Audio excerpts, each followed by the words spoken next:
Well, guys and gals, I hit a deer last night. I am in lower Georgia. Thank God I was only going maybe 20, 25 miles an hour.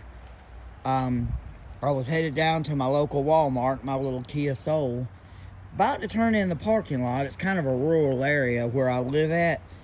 And out of nowhere, I'm in a flat field.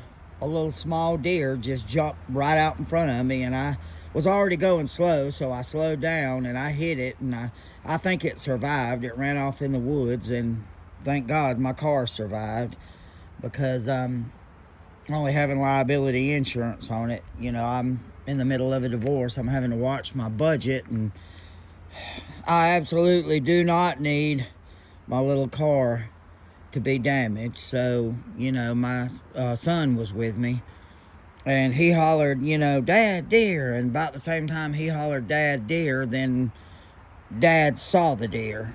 And but out here surveying the damage, everything seems to be okay. Everything seems to be good. Thank you, Jesus. Y'all be careful out there. Be extra careful. If you're like me, guys, you're recently divorced, in a divorce, separated, and you're on a budget, you can't afford to tear up what you've got. So just be extra cautious. And right now, especially down here in the South, it's the deer's breeding season. They're anywhere and everywhere. Their minds aren't clear right now. All they're thinking about is breeding. So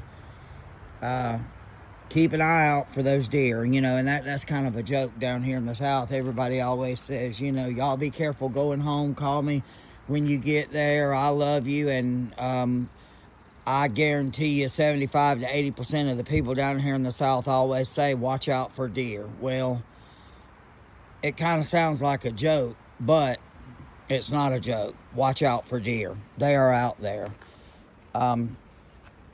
Y'all be careful. Y'all have a great weekend. Remember, I do offer private coaching sessions. All you have to do is message me, and we'll set up a time and we'll get together. But y'all have a blessed day. Worry about the things you can change. Do not worry about the things that you cannot change. I know that's an old thing to say, but it's the truth. If you sit around constantly worrying about things that you're not going to be able to change, that are never going to change, you're going to stay stuck where you're at. And that's one of the big things is, you know, so many people and the coaches, and they'll say, well, you know, you're going to get her back. She did you wrong. She did you dirty. She's bad. She's evil. That's not necessarily true. There's two sides to every story, and it takes two to fight. So there's a good possibility that at least part of the reason you're separated or divorced is your fault. Not always.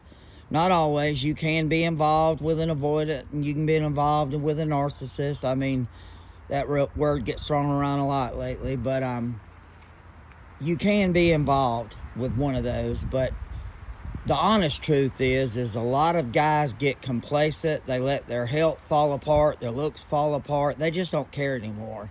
They think that once they've got their wife, you know, maybe their wife's gained a little weight, her hair's a little gray, they kind of let themselves go too. No, it doesn't work that way. Dude, she still is a woman. She still got pride. She still wants to take pride in her man. She still wants to be courted. She still wants you to put forth some effort to show her that you love her and that you're still happy with her. Because if there's an old saying, if you're not taking care of your wife and telling her that she's pretty and doing something to better your relationship, I promise you, no matter how much weight she's gained, no matter how she looks, there's another guy out there waiting in the wings that will happily snap her up and do everything that you're not doing. So if you want to remain happily married, do what it takes. Put forth the effort. If you want your ex back, don't beg and plead and cry. It makes you look weak. Put forth the effort to make yourself better. Y'all have a great weekend.